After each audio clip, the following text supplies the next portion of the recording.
Dr. J, thank you very much for having me. True pleasure to be on. It's honestly a pleasure to have you on. We've been talking about this for quite some time. A lot of your colleagues have been on, and ancient aliens is something that's been interesting me from a very long time, from the moment I read the Bible. That was the first inclination I had that, wait a minute, does our God really need to fly in a chariot or use sounds to blow walls or anything along those lines? And that's what literally triggered my memory or my curiosity. So I want to ask you, how did you go down this path of, essentially being the star of Ancient Aliens and everything you've done leading up to today? What was your inspiration? Well, I had a similar experience that I too read, the Bible at a young age and was wondering. But what was even more interesting is that despite a very Catholic, Greek Orthodox upbringing, I still grew up in a very open-minded household, and especially my grandmother. She actually read Eric von Däniken to me and Edgar Cayce when I was, 6, 7 years old as bedtime stories. So these were, this was something that was dinner table conversation in our house. And as I grew older, in my teenage years, I picked up an Eric von Däniken book, and I was like, man, this is very interesting, because I hadn't read about it in a while. And so when I picked it up again as a teenager, I was hooked again right away. And, here we are. I don't have a degree in archaeology. I never claimed to have had a degree. I essentially, growing up, went to Eric von Däniken's lectures in Switzerland and in Germany. And then a time came when the American Society of the Ancient Astronaut Society ceased to exist. And Eric von Däniken and I, we decided that I will continue or start a new organization with the magazine Legendary Times. And, that's how Prometheus, the production company for Ancient Aliens, found me, through my magazine Legendary Times, which is all about the possibility that extraterrestrials visited Earth in the remote past. We don't take callers to hour 2, but we've already received one, and I'm going to go ahead and, rather than having him sit in the back, area code 337. Welcome to the show. What's your name? My name is April. April, do you have a question for Mr. Tsoukalos? Yes. I was actually curious because I've just recently started reading about it. But I was wondering if he had already found the connections, like the ancient Egyptian hieroglyphics, that actually the paintings, what they have wrote on the walls, matches our nervous system, the 3 primary colors, blue, red, and yellow, and it shows the neurons in our brain. It's a perfect pattern. It's better than Michelangelo in the 16th Chapel. Does he already know all that yet? No, I've not heard of this, and that's very interesting. I shall definitely check that out. Yeah, the 3 systems, the blue, the red, and the yellow or gold. I call them our 3 wires. And the Romans and the Egyptians, when they would, I guess like their coronation, what it is your red and your blue wires, they connect because the 3 primary colors, when there are positive additives, it creates purple. And then you have the subtractive negatives, and that increases your mental stimulation, and you pump your brain at a higher frequency.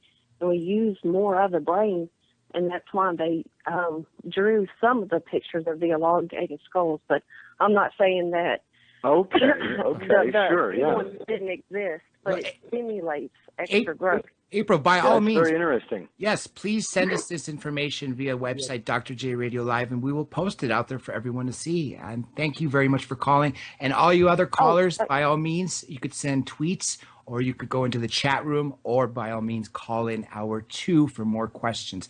Now, speaking of the past and in their ancient history, I've heard a lot of people talk about the double tetrahedron that appears in a lot of these structures. I know this is sort of deviating from the inspiration question, but since April brought that up, I was wondering, do you know anything about that?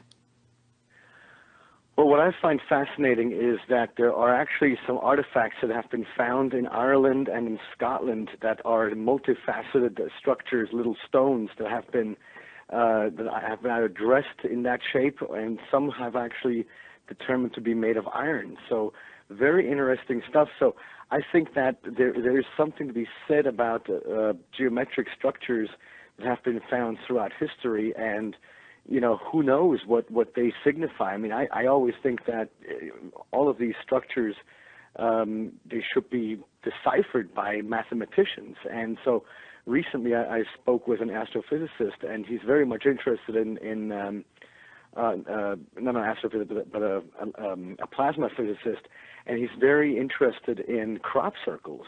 And, to me, if somebody is all of a sudden interested in crop circles and trying to decipher those possibly mathematical messages, then I think it's it's fascinating to go down that route of trying to explore, are there any messages behind all of these different things? I'm actually really glad you brought up crop circles, because that relates to something that I've been meaning to ask you, which is modern UFOs or modern extraterrestrial phenomenon. A lot of people believe that we have either not been visited, or others believe that there was an advanced race that lived here on Earth and died off. And then still others, such as Eric von Däniken, when we talked to him last, he said that there was an ancient culture here, extraterrestrials, flesh and blood extraterrestrials, but they left and they have yet to return. Do you think that they've always been here in the sense that they've always been visiting us, or have they left and returned recently, or what's your stance on that? Well, here's the thing. So I completely agree that we have been visited by extraterrestrials in the remote past. They're the stories of these gods, ancient astronauts, and when we talk about gods, or when I talk about gods, it should always be with a lowercase g. It has nothing to do with the spirit of creation or the almighty force of the universe or anything like that. It's just that our ancestors misunderstood flesh and blood beings as gods, as divine messengers, which they never were. So the idea basically is that the basic premise of the ancient astronaut theory is that at some point there's no question that in our history we can see that in our evolutionary history we can see that evolution happened because of the fossil record. So there's no question that evolution to some extent happened, but as all geneticists or many geneticists will agree, at some point something very bizarre happened that can't necessarily be explained away with coincidence alone. That right there is where the ancient astronaut theory suggests that a deliberate change in our genetic makeup took place, which means that we are, in a sense, even though we have, we have partly evolved on planet Earth, evolutionary speaking, but also we have extraterrestrial genes within us, so we already are hybrids. Now, if we are the product of such an extraterrestrial species, then I don't think that they would just abandon us in that sense.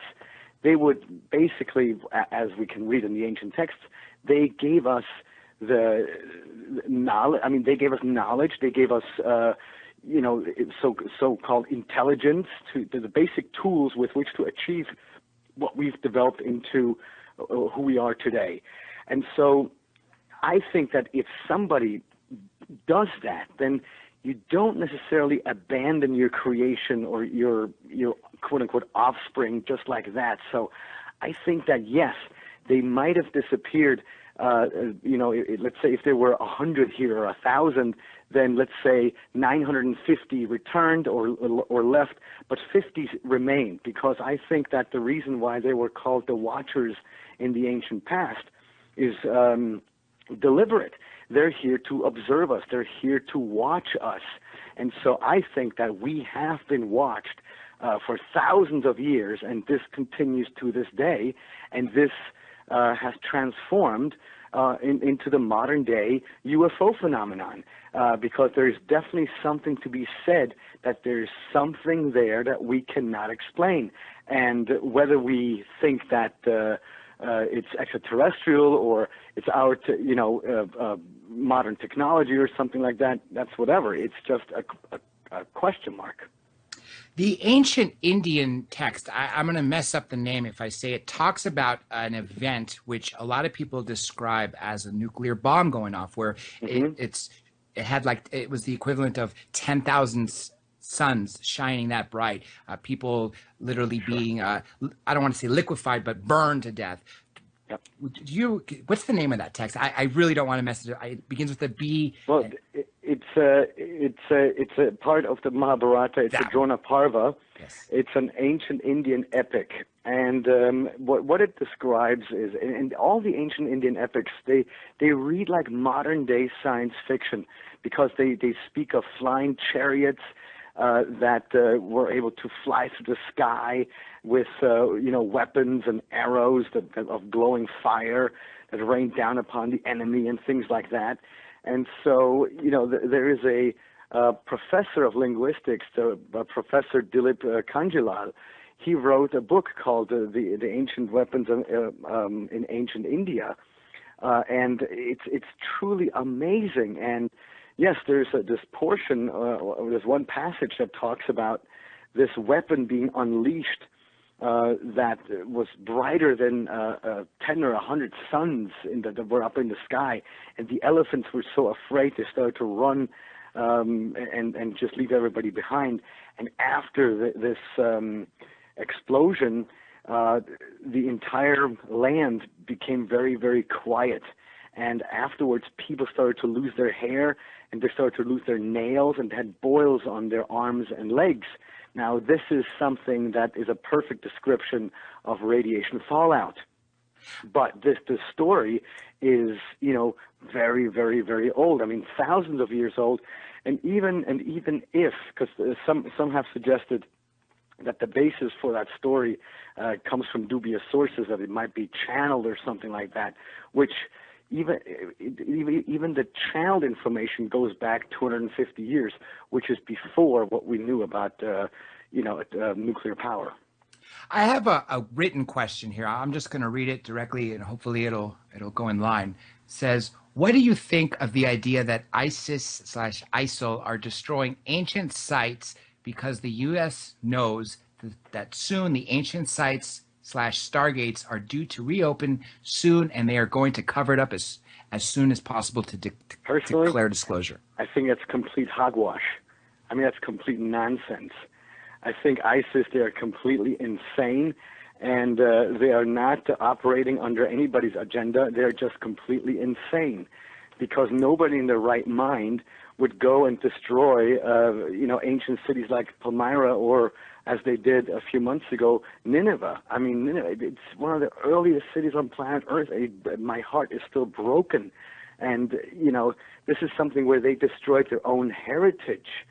So, this is not anything that, in my opinion, is orchestrated. This is 100% barbaric, nothing else. I mean, it's because they're destroying their own heritage. It's not even, has nothing to do with Islam or not Islam, even though that's the argument that, these are the works of people from before Islam, because, those structures are, from 2000, 3000 BC, so crazy old. So I mean, we're not talking about people with that can be reasoned with. I mean, they're animals.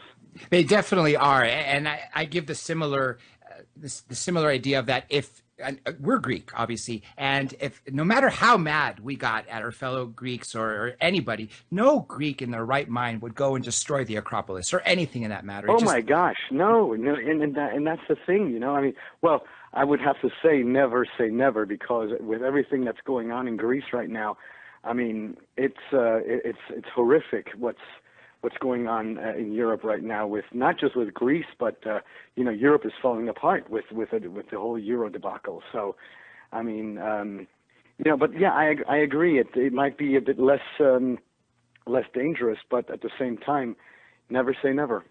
That's true. We can't, because I've seen things that sounded strange in the past, sure enough, happened, and we can't Right. curse in that term. Now, speaking of Greece, we both have Greek heritage. Obviously, you were born in Switzerland. I was born here, but first generation.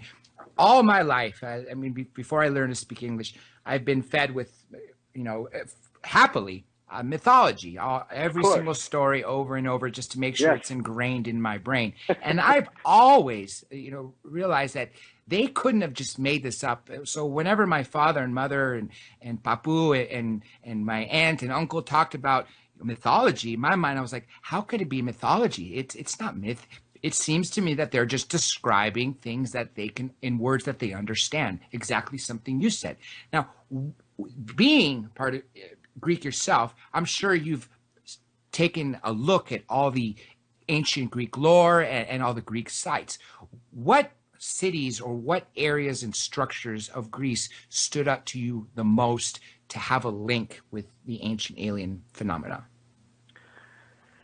Well, that isn't necessarily a structure, but like you were saying, all of Greek mythology is 100% placed in ancient astronaut lore, because that's the thing that I find so fascinating when people talk about, the critics talk about, oh, the ancient astronaut theory suggests that, people in Africa and South America, they were dumb, and so they had to have help from ETs to build their structures.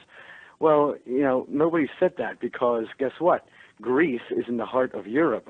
So the entire Greek pantheon of gods consists of extraterrestrial beings that over time were turned into gods. Or in fact, let me put it this way.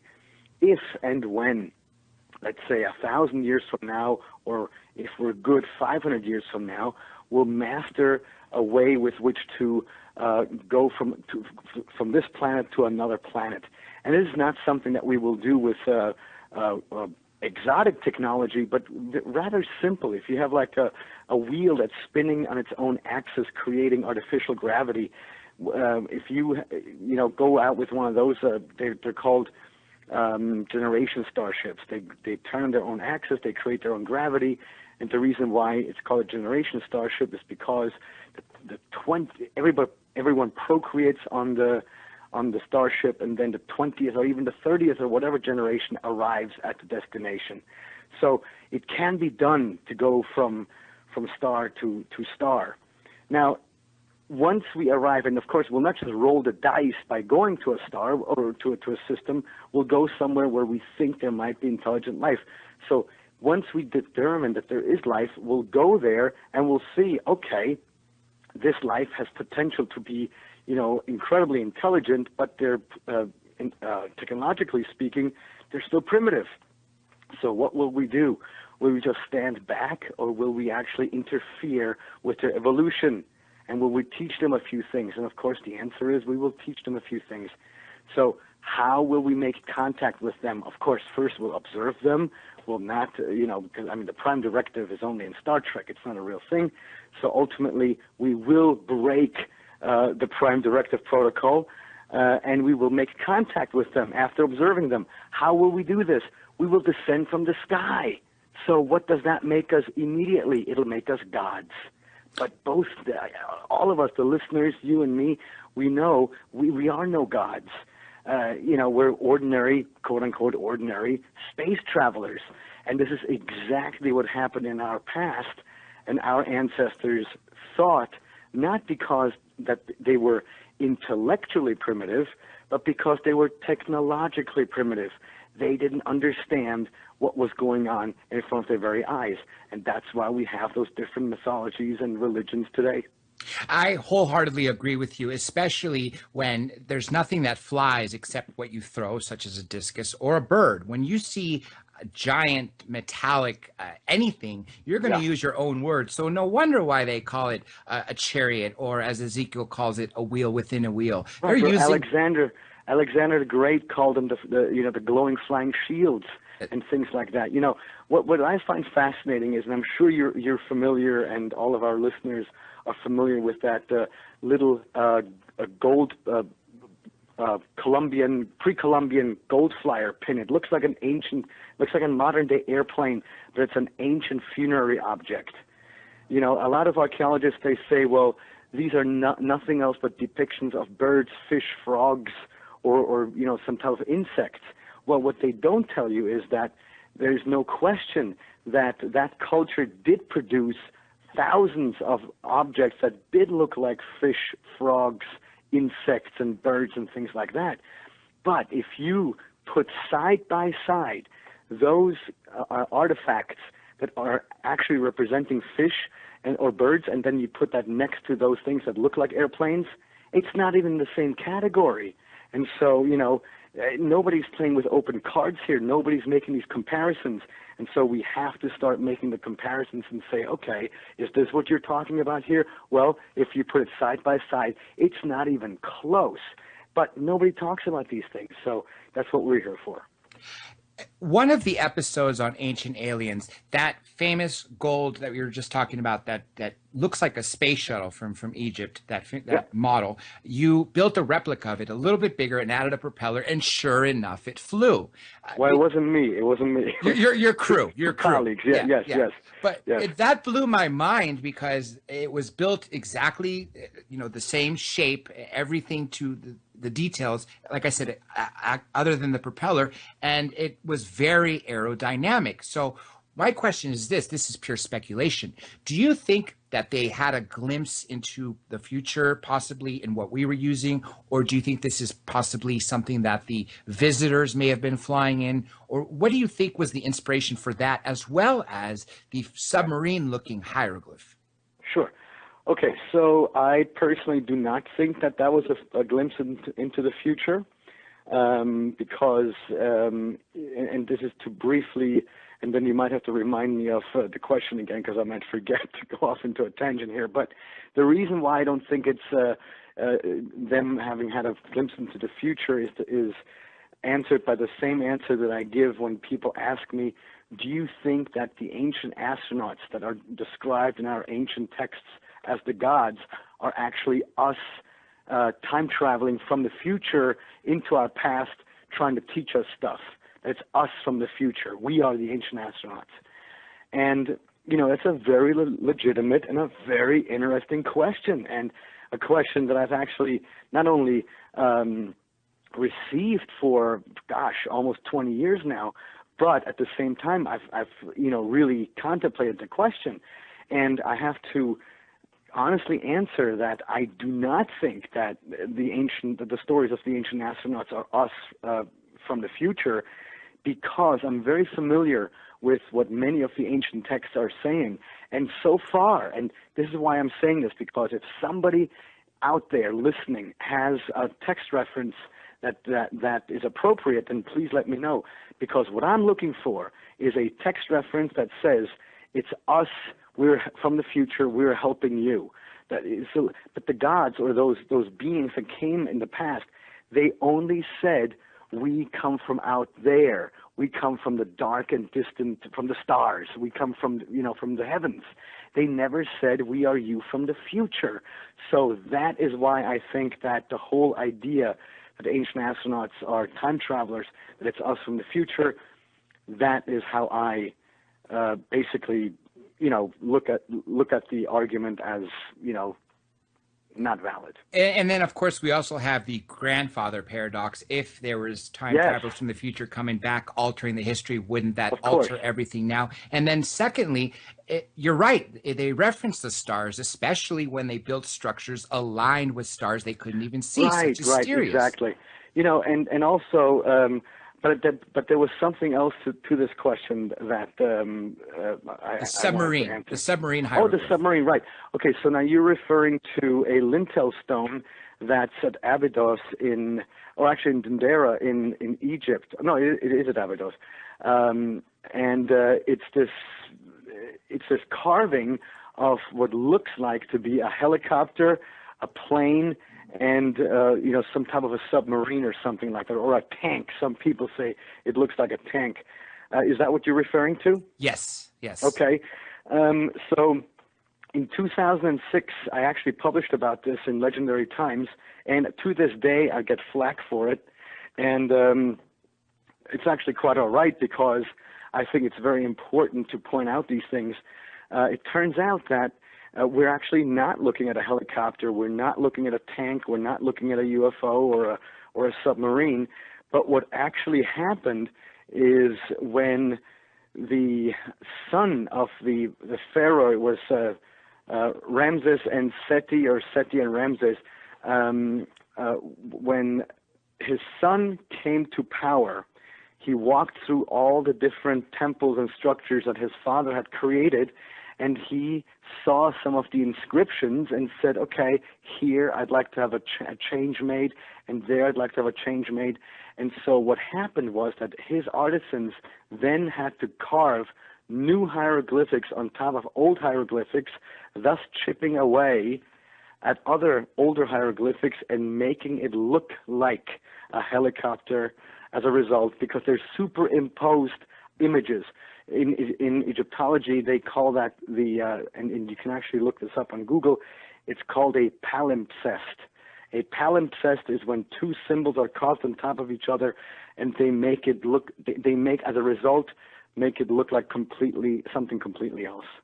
So I'm sorry to disappoint everybody, but that's the truth. And I think it's fantastic to be able to say that that is how it is, because if you eliminate one piece of the evidence from a theory, from an idea, that doesn't mean that the entire theory all of a sudden becomes null and void. On the contrary, I think it makes it even stronger. Agreed. Before I ask you my next question, I have another written question here from Peggy from Utah. It says here, has Giorgio seen a UFO? Yes, I have.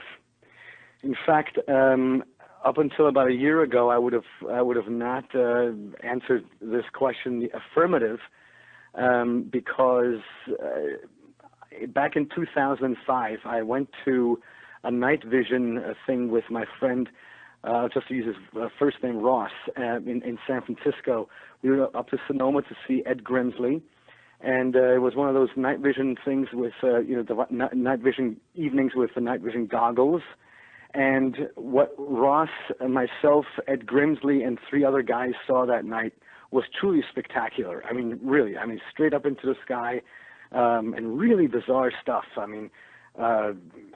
I never thought that, night vision goggles are that significant, but they truly are.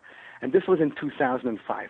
Now, fast forward to August of 2014, and this is in Joshua Tree, out in the desert here in California, on August 8th, or on the night of August 7th or August 8th.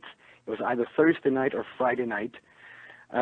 We were out in the desert, at Contact in the Desert, and Ed Grimsley was there with his RV, handing out his night vision goggles, same guy that Ross and I saw those weird things back in 2005. And he was handing out the glasses, and there were about 28 other people with us. So it wasn't just me and, 2 or 3 other people. There was a bunch of us. And as the night wound down and they started to collect the night vision goggles, a really tall kid all of a sudden points at the Big Dipper and he says, what are those 2 stars doing inside the Big Dipper? And of course, everybody looked towards the Big Dipper, and sure enough, there were 2 bright stars inside the Big Dipper.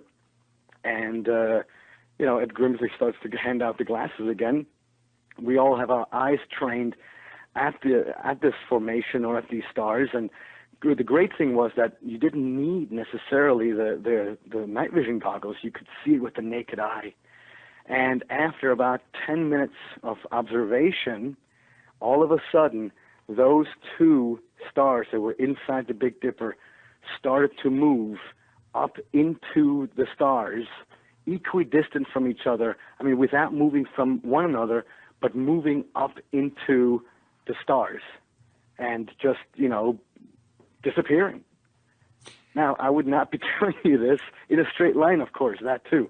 I would not be telling you this if there weren't 28 other people that saw it with me. Were you there? I know you were at that conference. Were you there? Were you there that night? Joshua Tree 2 years ago and last year. You're talking about? No, last year. Yeah, absolutely. I was there. Yes, I was. I was I absolutely. know, but were you there at the night vision thing with Ed Grimsley? Yes, I was, which happened on the, I don't want to say where the tent city was, but the you know what I'm talking about, but behind the, not the outside amphitheater, but above where there was a ledge and there was the night vision Yeah, setup. exactly. Oh, Yes, so you were there, you saw that? I was, and I was hoping I could catch it on camera, but I couldn't. Yeah, no. So, and the next day and at the panel, that was the first time that I had to say I saw UFO, because the people that I was with, I mean, were all very much sober, and it was insane. It was insane.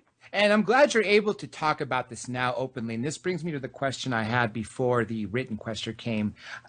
Now, when there was the first of all, going back to History Channel, there was the UFO Hunter series, which didn't do very well, was shut down. Then they had these one-offs, British Roswell, China Roswell, then Majestic 12, and then they labeled it as the series UFO Files, which still continue to do well, but there aren't new ones.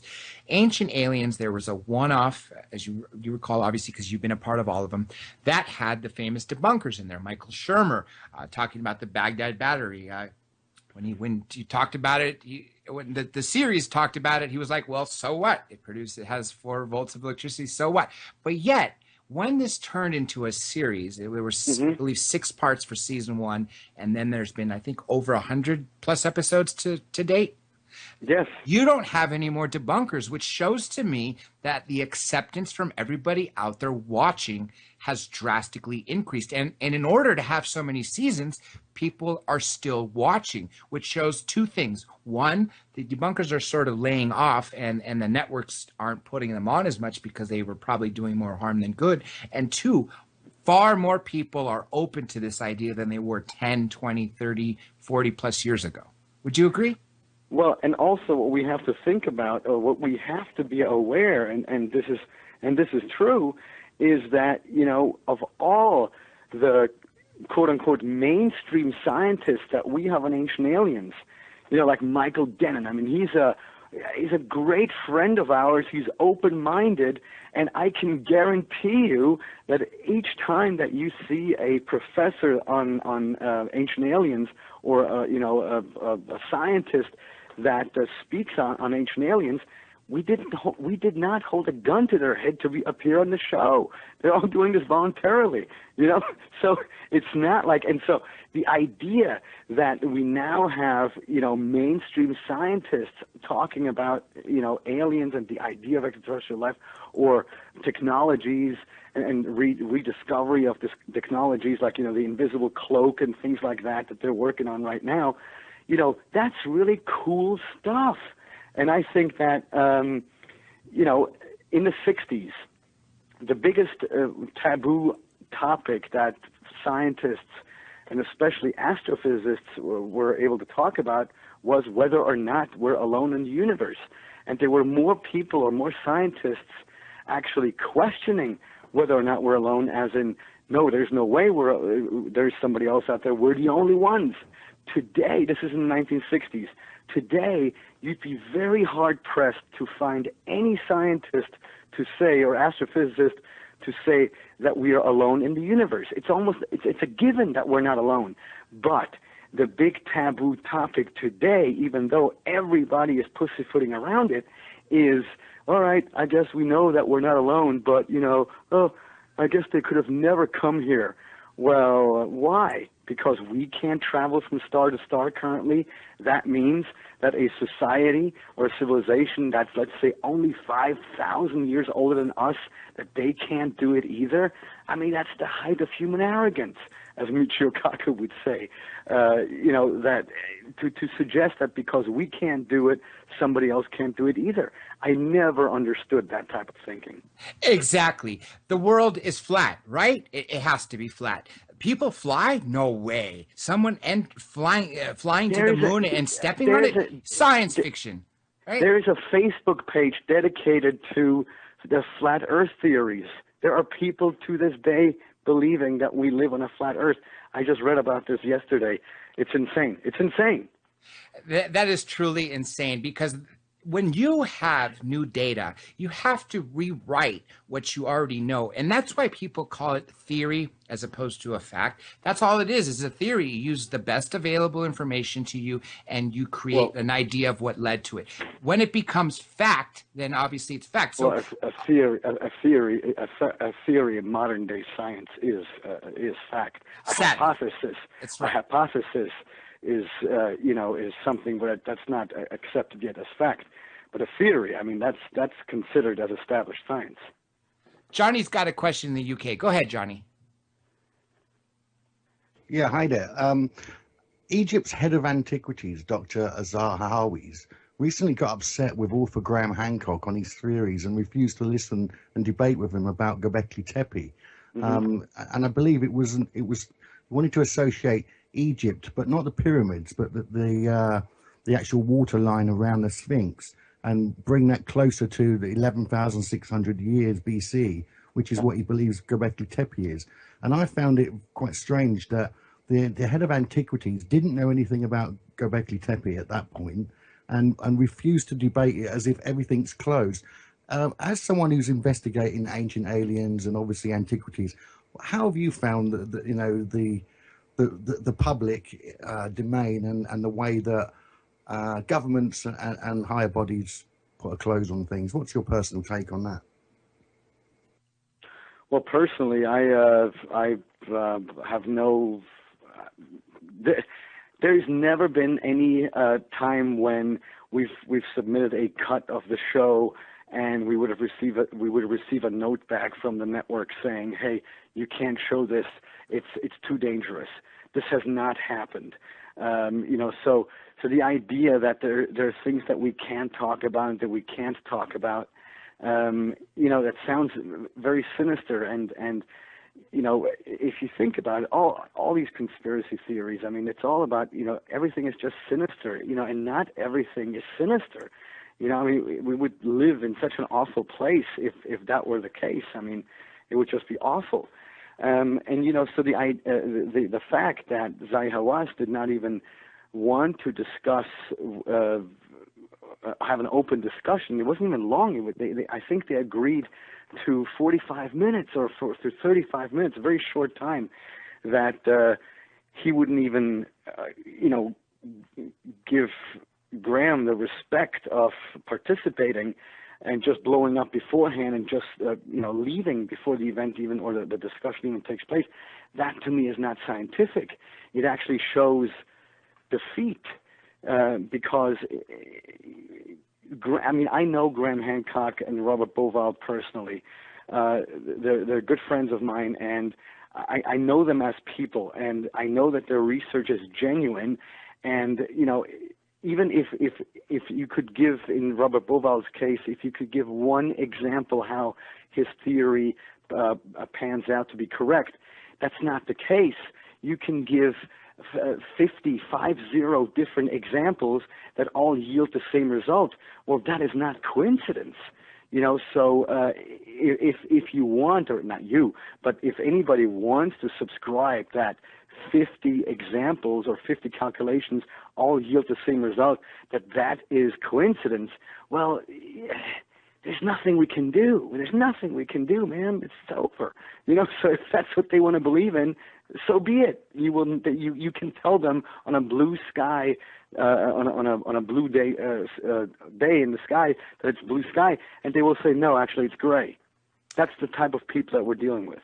Closed-minded, and then that's the sad part. People need to be open-minded. I have far more questions to ask you. I'm sure we'll definitely run out of time, but I have another written listener question. Some give names, some don't. This is from David Cole, Baltimore, Maryland.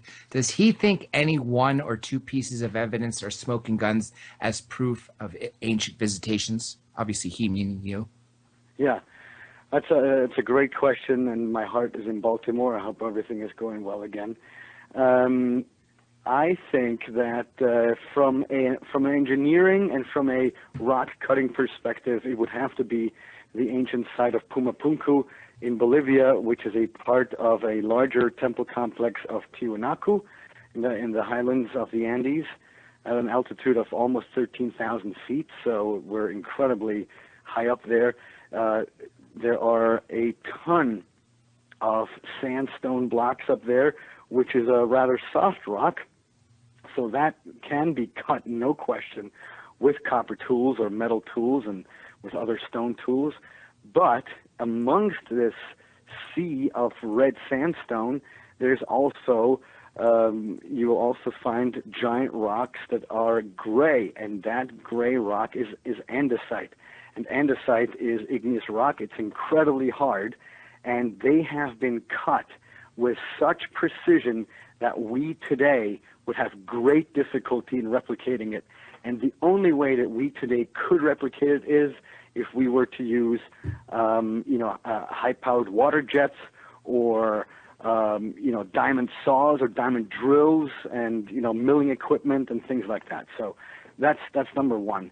And then the other thing is more of a comprehensive collection of texts from around the world of beings descending from the sky in shining orbs, or in shiny eggs, or they come out, they land in giant turtles and things like that. So it's all these stories of these beings descending from the sky, which in my opinion are nothing else but description of encounters of the first kind. Exactly as you mentioned, them describing them in words they knew. Like you said, Yes. A flying turtle shell. That is typical what we would describe now as a dome-shaped saucer. Now, I'm going to go back to something we touched on that I think is a very important topic, since it was really overlooked, as Johnny from London talked about, by the director of the ancient structures, or the I forget the classics department. Regardless, the Dr. Hawass, yes, him, yes. The Göbekli Tepe. Göbekli Tepe, which is in Turkey, yes. Yes, the significance of that, because it is far older than what we previously thought to be the first civilization, the Sumerian civilization. What are your thoughts about that when you first heard about it?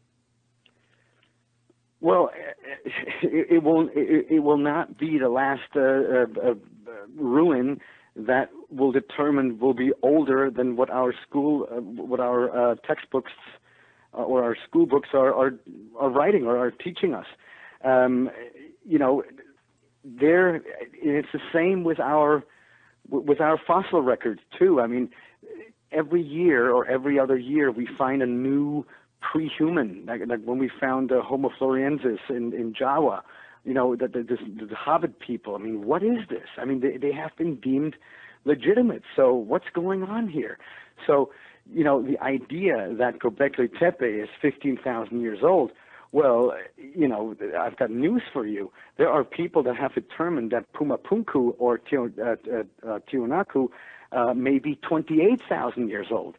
And these are all wild numbers, but if you read them correctly, or if you calculate them the way they were meant to be, then, we are arriving at numbers like 15,000 years ago or 28,000 years ago.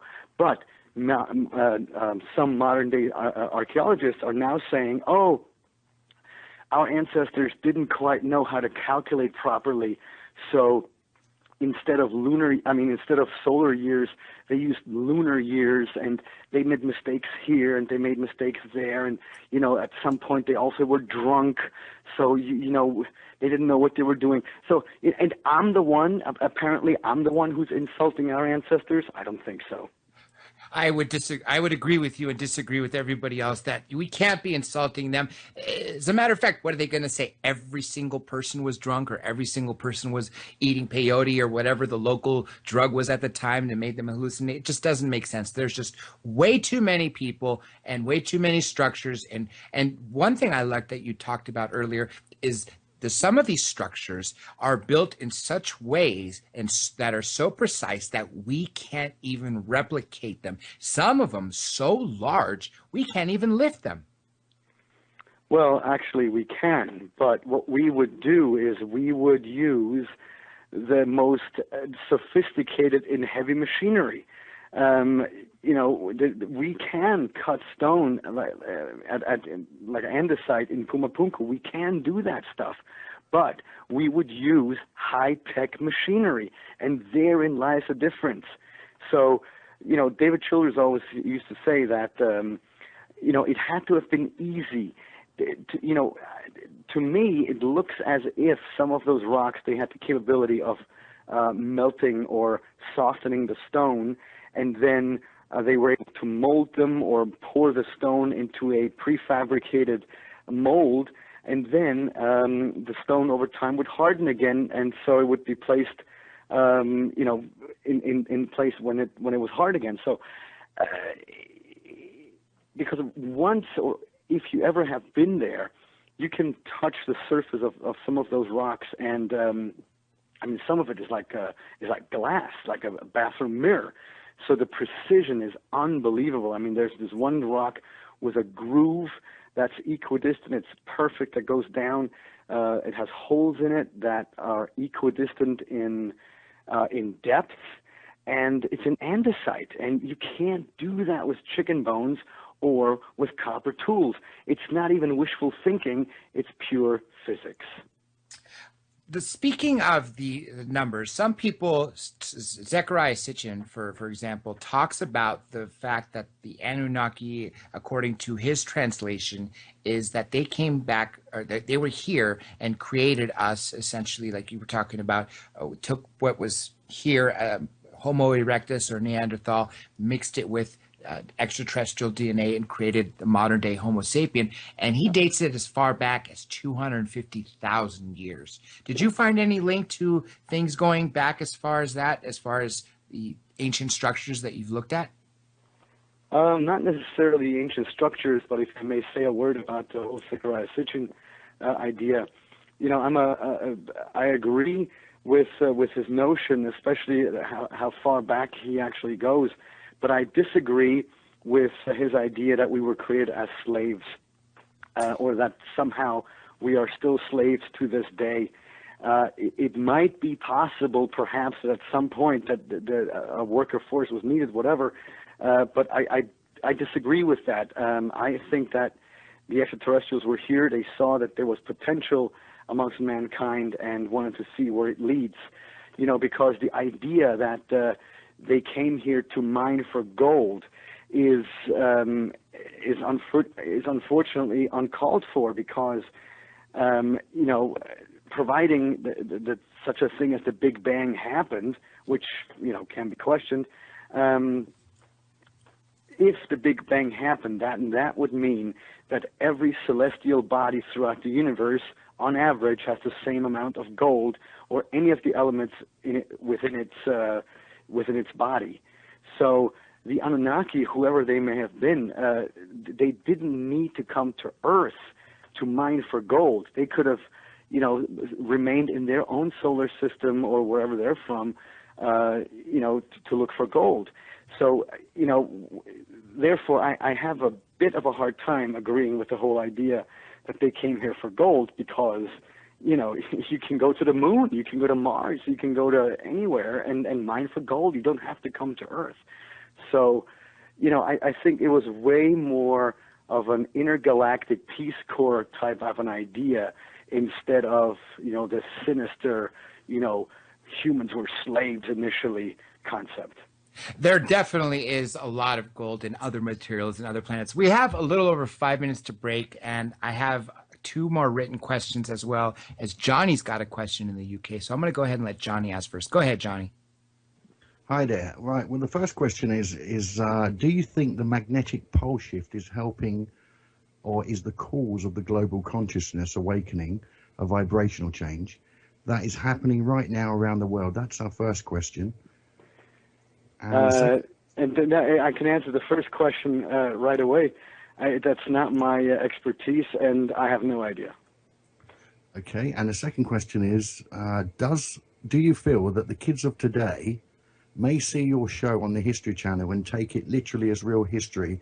And where does the show differentiate between speculation and real history? Well, that's up to the viewer. And I think that my biggest vindication will be when one day I will hear that a young kid watching Ancient Aliens decided to become an archaeologist or an anthropologist, or becomes anyone specializing in any of the archaeological different subjects, and says, well, I became this because as a kid or as a teenager I watched Ancient Aliens. Because guess what? There are archaeologists watching Ancient Aliens. There are archaeologists and anthropologists even appearing on Ancient Aliens. So I think there totally is a paradigm shift going on at the moment. And, to me, I find it absolutely flabbergasting that any archaeologist or even astrophysicist would be opposed to the idea of exploring the ancient astronaut theory, because if anything, it can only contribute to their topic of study and not take away from it. A couple weeks ago, Jason Martell talked about cycles. I believe he said 12,600 year cycles. Can you tell us where the numbers came from? Yes, and this is actually ancient knowledge that was not only known by the ancient Hindus, but also the ancient Greeks, and they talked about this idea of a great year. And so not only the Greeks, but also the Hindus talked about these cycles of time, and we are right now in a cycle of time, but it all boils down to, or it can be summed up with the idea that this great year essentially equals precession. And precession has to do with the rotation of our Earth's axis. There's a bit of a wobble in there, and for it to reset, it takes about 28,000 years. And this is something that the Hindus knew. This is something that the ancient Greeks knew, but also the Maya. So this was ancient knowledge that seems to have been lost, but it's now being rediscovered with researchers and scientists. I mean, the great year thing is something that Walter Cruttenden is talking about in his book. I think it's called The Great Year, if I'm not mistaken. Yes. Clearly, the Earth goes through changes all the time. In fact, Egypt, being as dry and arid as it is now, would not be a place you'd want to settle. But if it was a place that had a lot of rain, was able to to grow crops with no problems, I think then that would be a proper place to settle. So I don't think Egypt in its current state is what it was when it was settled. And that infers to me that the climate there has changed drastically. Would you agree with that statement? Well, yes, absolutely. I mean, we know that the Sahara, the Sahara Desert was not a desert up until a few thousand years ago. I mean, there are fossilized palm trees in Switzerland at a glacier garden that show palm trees in Switzerland. I mean, we have the Alps in Switzerland with snow. So I mean, clearly these cataclysms have happened, and they've also changed, nature. So clearly, or not clearly, but most likely, there was a time when the Nile Delta, or actually the Giza Plateau, was quite fertile. What else near that area in northern Africa have you found that has had such anomalous structures, such as the pyramids and things that, such as the golden statue or golden model of the airplane, or anything along the lines of that? Well, the golden model is actually from South America. It's from pre-Columbian period. The model in Egypt is the Saqqara dove. It looks like a type of a bird. But also that one, they too blew that up to a model and shot it up into the air, and it flew. So, same difference. But, in Morocco, there's a megalithic site called Lixus with giant blocks that are just strewn about, and who knows what it was used for. I mean, the Romans discovered it, or they came upon it, but it's older. It absolutely is. I think the fact that a lot of the mainstream archaeologists are limiting our society to what they can find, trace it back to, and keeping such a closed mind is really a disservice to all of us. And it takes people such as yourself to really put your research out there. And thankfully, History Channel was grateful to, thankfully, to all of us, everybody out there who watches it, taking on a show like that when there was controversy regarding the subject. Thankfully, there's so many more people that believe in it. Actually, we are getting ready to take a quick break. So when we return, I have so many more questions to ask, and I'm afraid to ask one now because I know it'll carry over. So if everybody stays tuned, we'll be right back in 3 short minutes, much more with Giorgio Tsoukalos.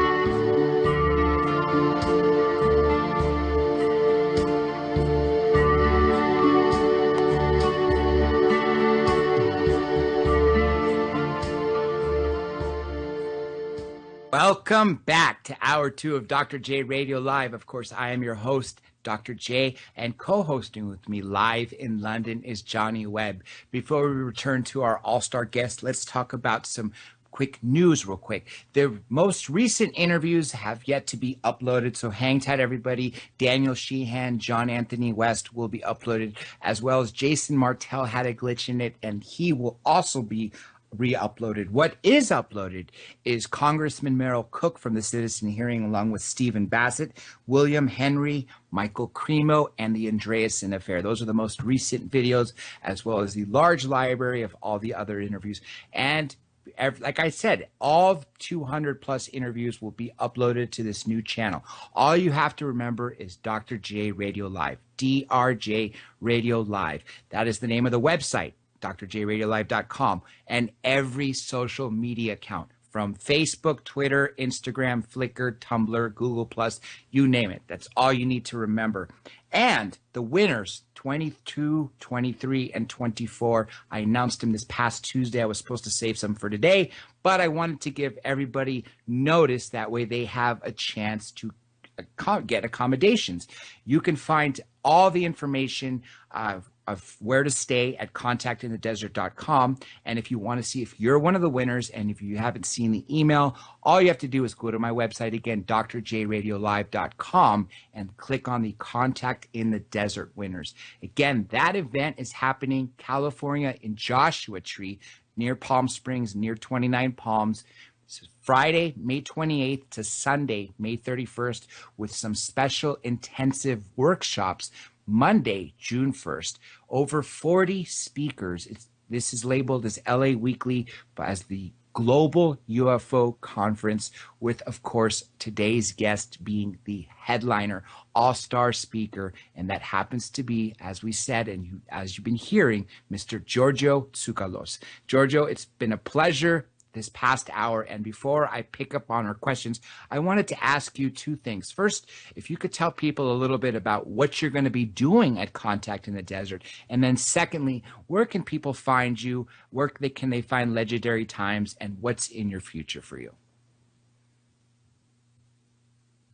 Site for Contact in the Desert is contactinthedesert.com. And I'll be giving a workshop, a 3-hour lecture, and then I'll also be appearing on a couple of panels. And there will be a dinner or a lunch, I think, with George Noory that I'll be participating in, and something that we've organized as well with Eric. And, contactinthedesert.com, I think, is the website. You can go check it out. For tickets, I think there's still some available. And then personally, I'm at legendarytimesbooks.com or on my Twitter page, which is at Tsoukalos, and on my Facebook, Giorgio Tsoukalos fans. But, I'm just looking forward to this conference because, it's always great to meet everyone in person. And you do have a lot of fans. A lot of people have been hyped up when we announced you coming to the show. And of course, when Contact in the Desert first announced their speakers, everybody was excited to know that you were back on the lineup. Now, speaking of the future, is it nine seasons so far of Ancient Aliens? Has it been? Actually, we are airing, or the last episodes of season 7 have aired, and we are currently in production of season 8, which will air sometime in the fall of this year. And in season 8, that's when we will reach 100 episodes. Is the reason I got 9 stuck in my head, is the season going to go on for a 9th season? Because for some reason I heard 9 seasons of Ancient Aliens. I don't know if that was 2 more to come or... No, we're not even in season 8 yet. It's because people are getting confused, because what's happened is that sometimes due to scheduling reasons, seasons are pulled apart instead of being shown, every week a new episode. So maybe they show 4 episodes and then four repeats and then 4 episodes again. So, we just aired the last episodes of season 7. I mean, that's I'm giving you the production schedule. There's no mystique in this. Gotcha. And I know a lot of people that have been on this show, and so many more Linda Moulton Howe, I know, is coming into town to film some. So everybody, you are in for one more hell of a season, because every season has done nothing but great things. And in fact, I love it how it is expanded to include current topics. I remember there was an episode on Civil War and so many other different things. Now I'm going to go back to the Ancient Aliens. One of the things that really struck me the most when I was a child was looking at the pyramids. First, you see the pyramids of Giza. Everybody, I think, at their earliest memories will see photographs of the Great Pyramids of Giza, and they're just ingrained in their mind. And then, of course, I started to see South American temples that were also pyramid shaped. And then you start seeing other places around this planet that had similar structures. And it always occurred to me, if we didn't learn to fly till the earliest 20th century, and of course we didn't learn to get to space until the 50s, late 50s, and yet we couldn't even have discovered supposedly the New World by Christopher Columbus until 1492, how were all these ancient sites having similar properties? And the only thing I concluded was something, the star people, as a lot of the cultures call them, were giving them wisdom as well as helping them engineer it. Was that when you went to visit all these different sites, what similarities did you catch on the same way I caught on with these pyramids? Yeah, no, I completely agree with you. And it's, therein lies the question. You have to ask yourself either, and mind you, both scenarios are quite possible. But we have to explore them from the view of modern-day archaeologists, and that is either all of our prehistoric civilizations were all in closer contact than we ever gave them credit for, because that is something that modern-day archaeology says did not happen. When Thor Heyerdahl proposed that the settlement of the South Pacific, that it all happened from Peru, because you can find a construction masonry style on Easter Island that is identical to the masonry style in Cusco in Peru. Well, what is that? We're not talking about a little bit of a similarity. No, we're talking identical, which is a 1-to-1 copy of the masonry style.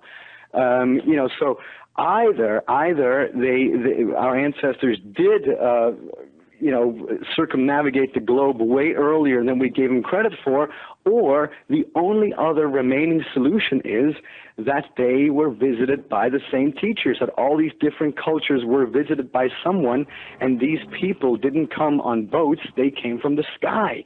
Because that's another thing that we have to talk about, that they make a clear difference between when the Spanish showed up and when those other beings showed up, because the other beings, they descended from the sky in flying shields and in plumed serpents, flying snakes and stuff like this.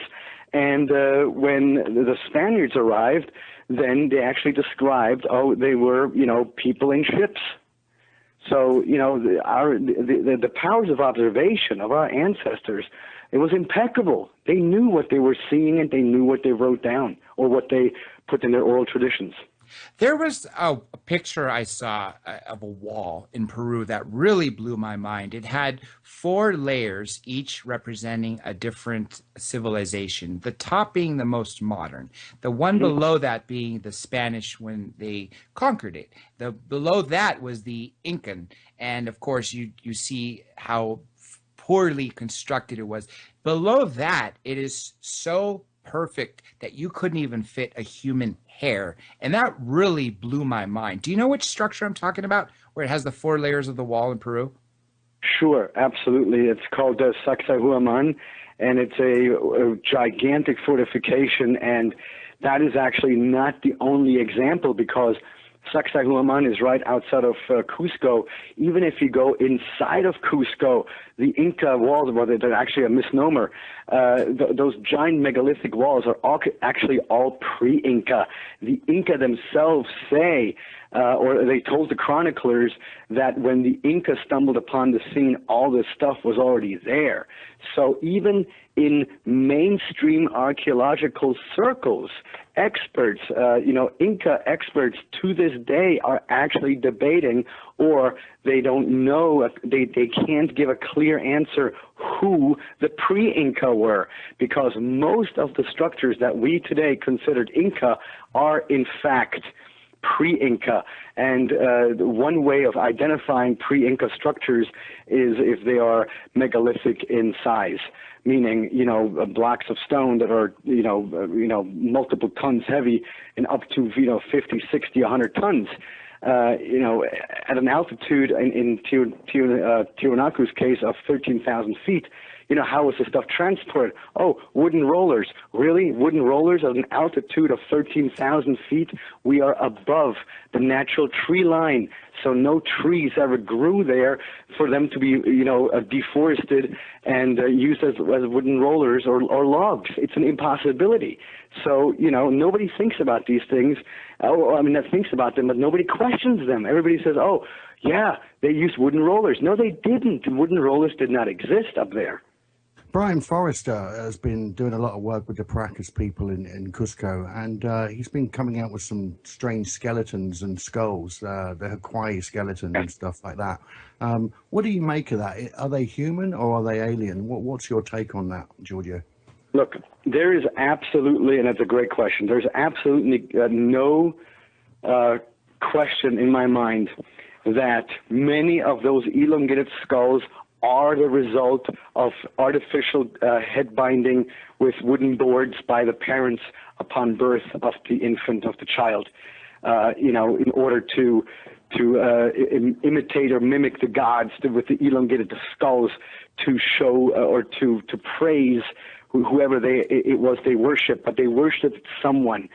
And having seen some of those skulls up close and actually having handled them, you can tell the difference between a skull, an elongated skull that is of human origin, meaning that you can see that boards, this is the result of artificial, head binding, and you can see the difference between the ones that I think are genuinely of not terrestrial origin, because the ridges are so bizarre on those skulls that they would never have been achieved, or they would have never been formed like that if it had only been for wooden boards. And the children's skulls, they're 3-4-year-old children, and they've got fully formed teeth like an adult, and in some cases I believe that there's even double rows of teeth. Can you go on a bit about that? I have not had the opportunity to look at the teeth, but that's very interesting. I've never heard of double row teeth except for stories with giants. But what's also fascinating is that that some of the sutures that we have in our on our skull, on our brain skull, or our brain box, those sutures do not exist on some of the elongated skulls that I think are not of human origin. I mean, and the fact is that bona fide, or normal scientists or doctors are not all over that stuff like a swarm of flies trying to test this stuff. I mean, this should be our number one concern, to have these things tested, and it's not being done. I got a listener question. I want to go back and ask you about the skulls after this. Forgive me, listener, if I mess up this name. Ed, either Varian or Varian from North Dakota says, any theories as to why no contemporary contacts of open and significant magnitude? Well, personally, I think it's because I think the great majority of the planet would freak out. Because while today we would not drop down on our knees and start worshiping people in craft, at least I hope that will not be the case. That will not be the case, by the way. But if they were to, show up and show themselves to us like what we see in the movies, then, that's akin to having an intruder in your house. So you have to ask yourself, how do you feel when you have somebody in your house all of a sudden? Well, it's not a good feeling. And with the technological standard that they have, that's what they could do. So because I personally do not think that this whole extraterrestrial question is sinister, I think that we are on our own to actually show them that we are ready for a public visit, because right now this planet is not ready. We are killing ourselves. We are killing and destroying ancient archaeological sites that have been around for thousands of years.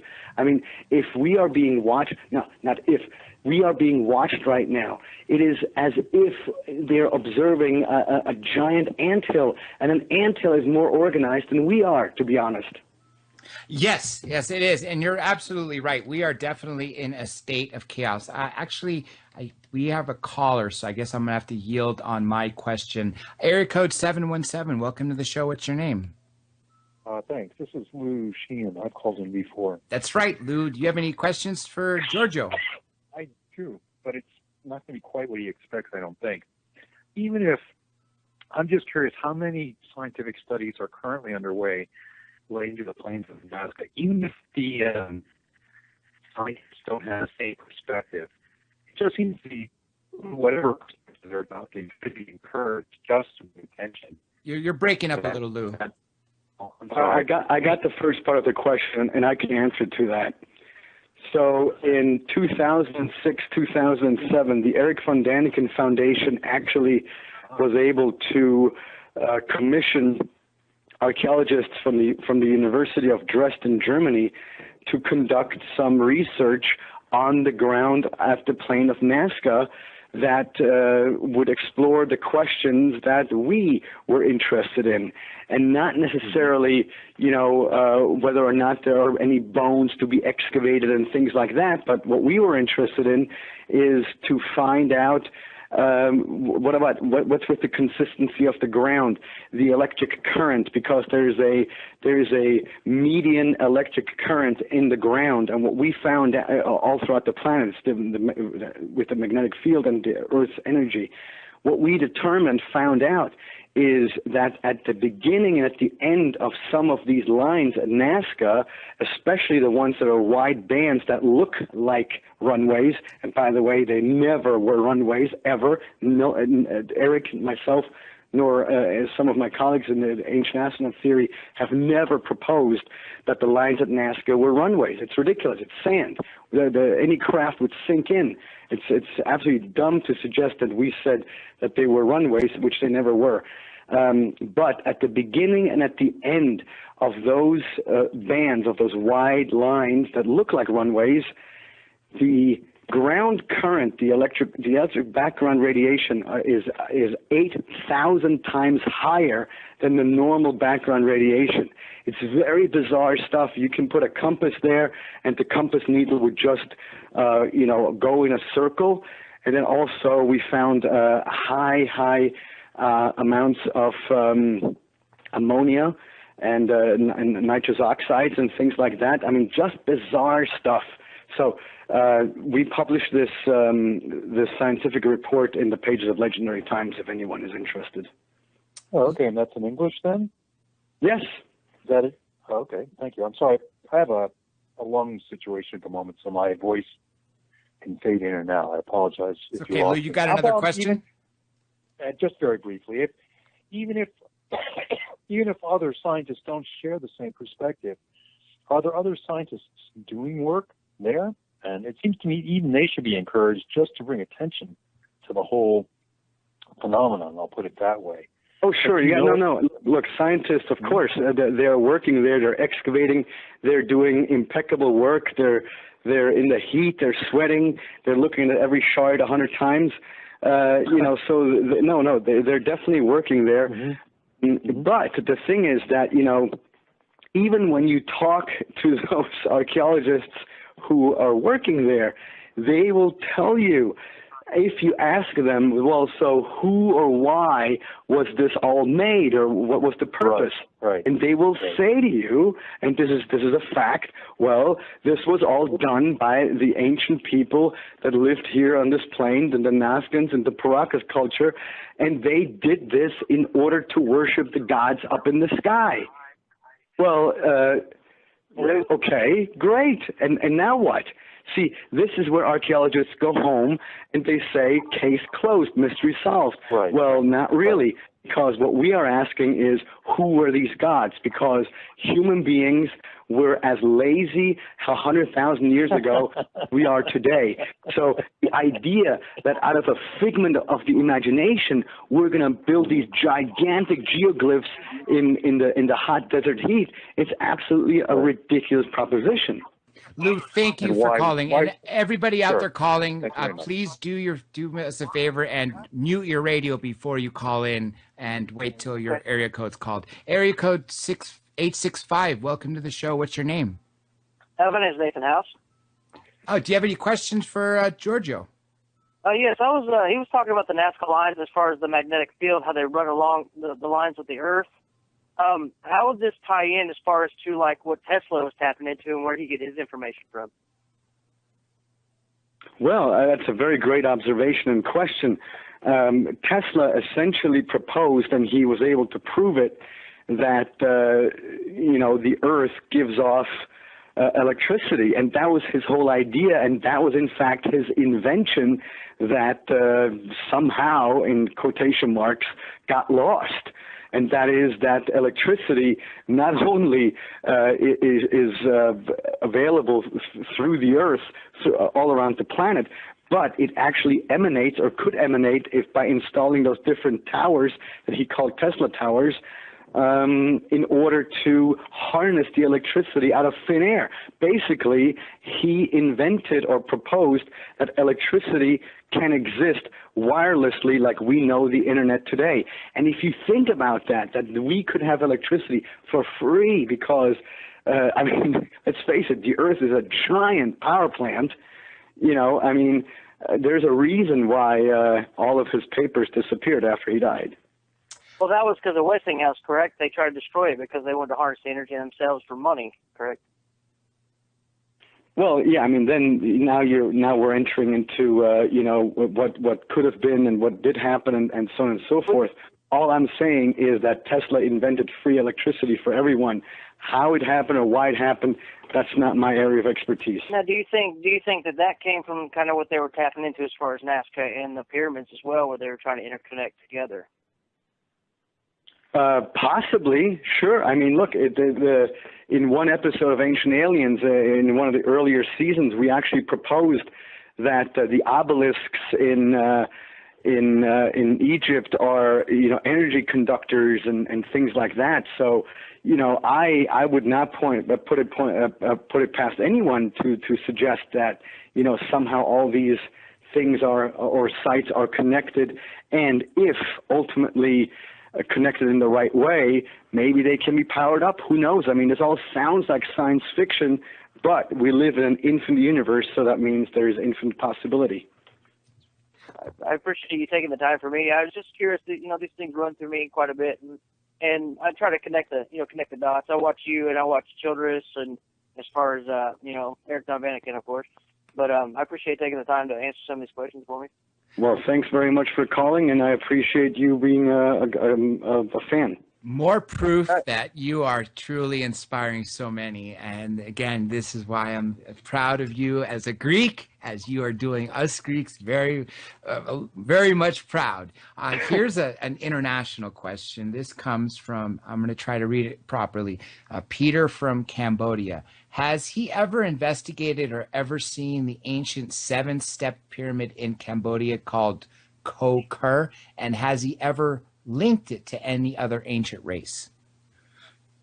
I'm not familiar with that particular 7-step pyramid, but I am familiar with Angkor Wat in Cambodia.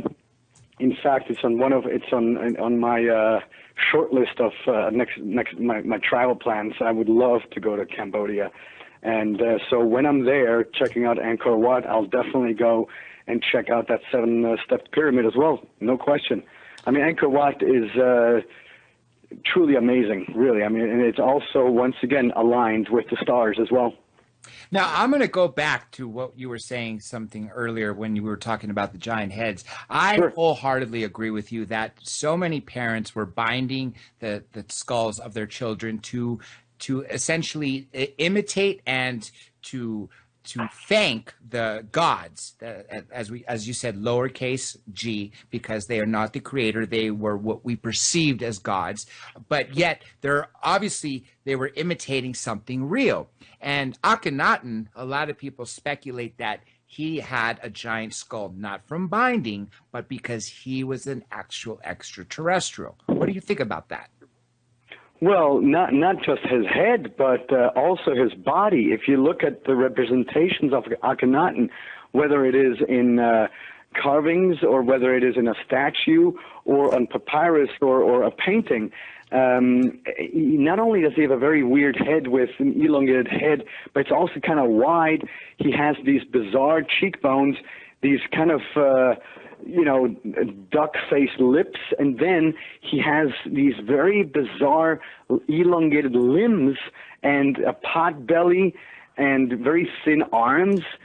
So, and what's even more bizarre is the fact, and even Egyptologists propose this, that when Akhenaten came to power, he was the first pharaoh to institute, first ruler to institute that his artists had to carve and create everything according to what it looked like in real life. Because if you look at all the other Egyptian carvings and statues of pharaohs and workers and just, human beings in general, they're all of exceptional physical prowess. I mean, they're all V-shaped. They're all in, they all have abs, and they're all in tremendous shape. Well, all of a sudden, in the same sort of vicinity, you have statues and renderings of Akhenaten, and he looks like he looks completely alien compared to all the other ones. Sunken in chest and a large abdomen, of course. Right, and so, the Egyptologists are saying that he was the first and last ruler to institute this rule. Well, he claims to have had contact with the sun disk of Ra, with the winged sun disk. Well, what the heck was that? Was it really a disk made of fire with wing? No, it was some type of a craft.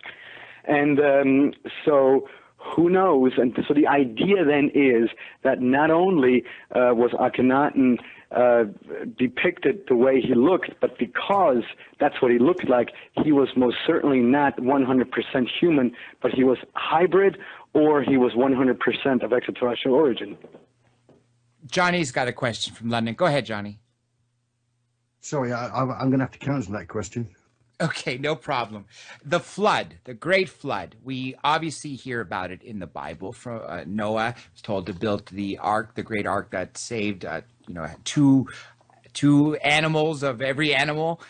But yet, if you were living in that era several thousand years ago, what you saw at the end of the horizon to you was the entire world. So Yes. if your region was being flooded, it would seem that the entire world was flooded.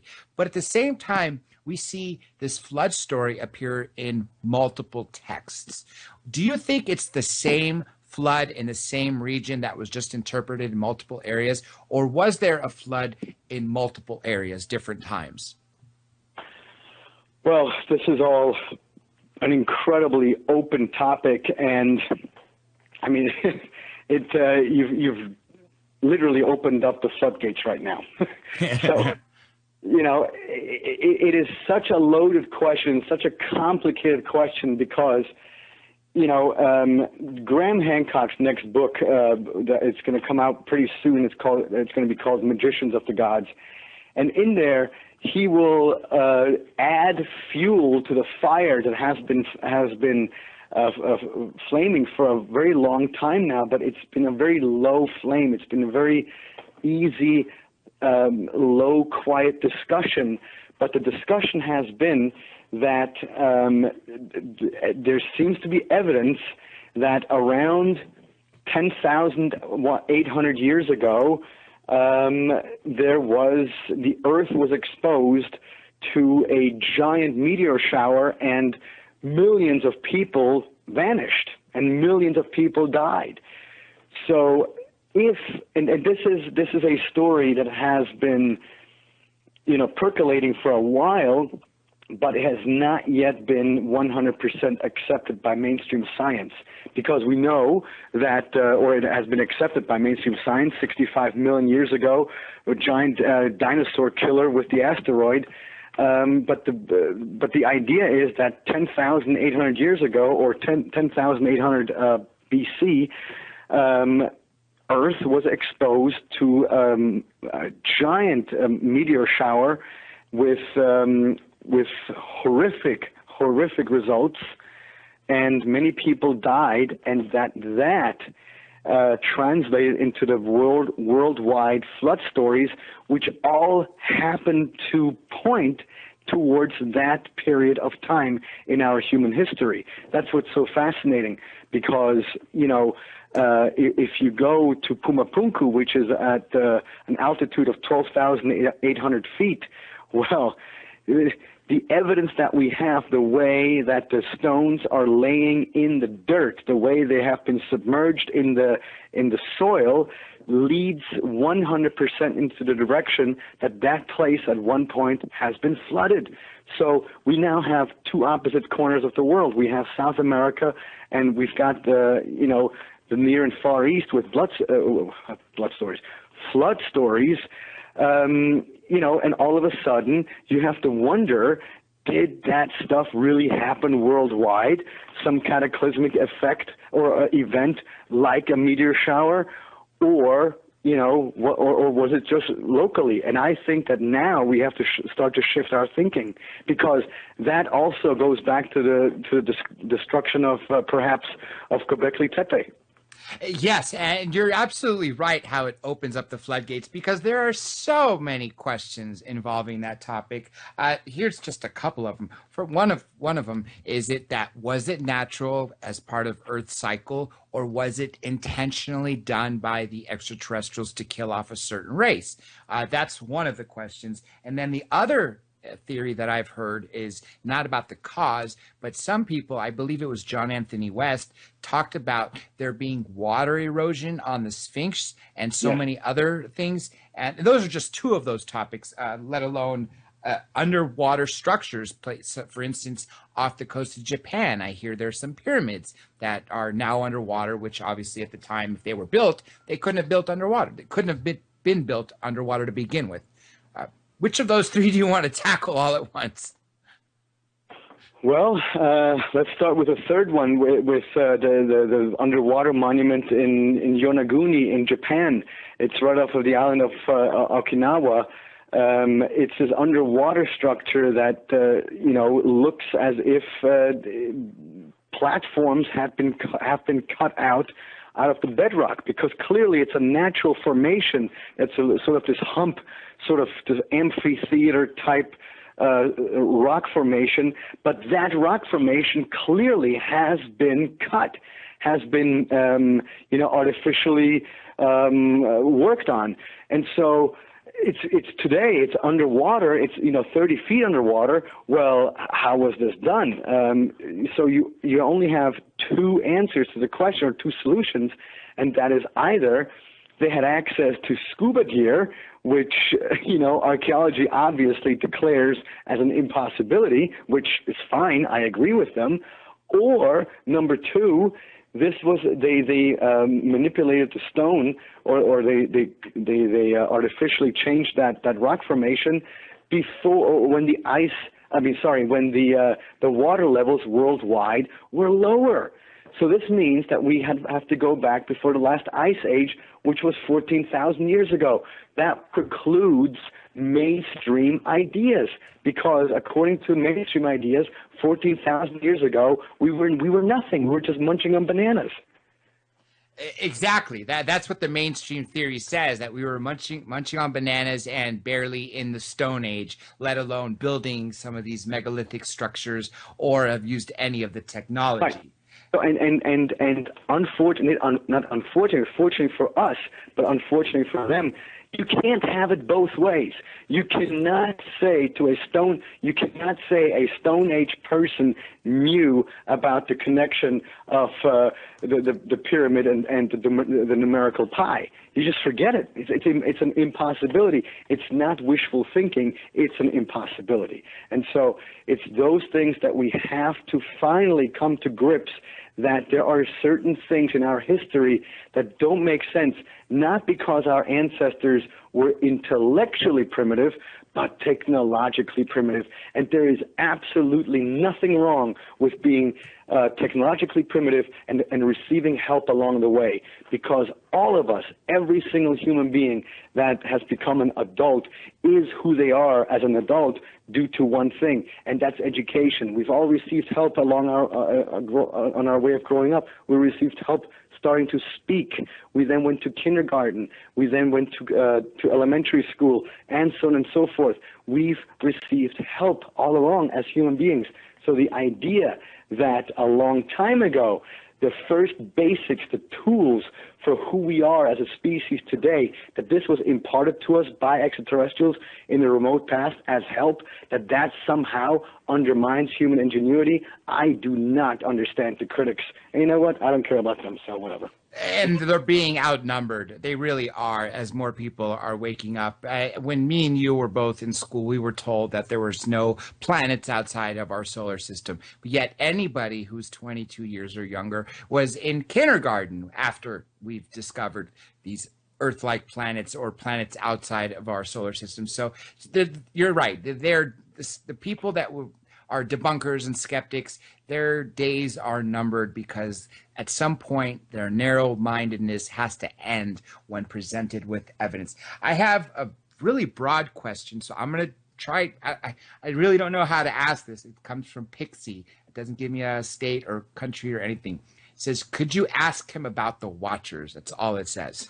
I don't know if you know what that means, or we could bypass it if you don't, but I said I would. No, but I actually alluded to them or referred to them earlier when I said that whoever it was that on and off visited us and observed us, because they're observing us, that's why they're called the Watchers.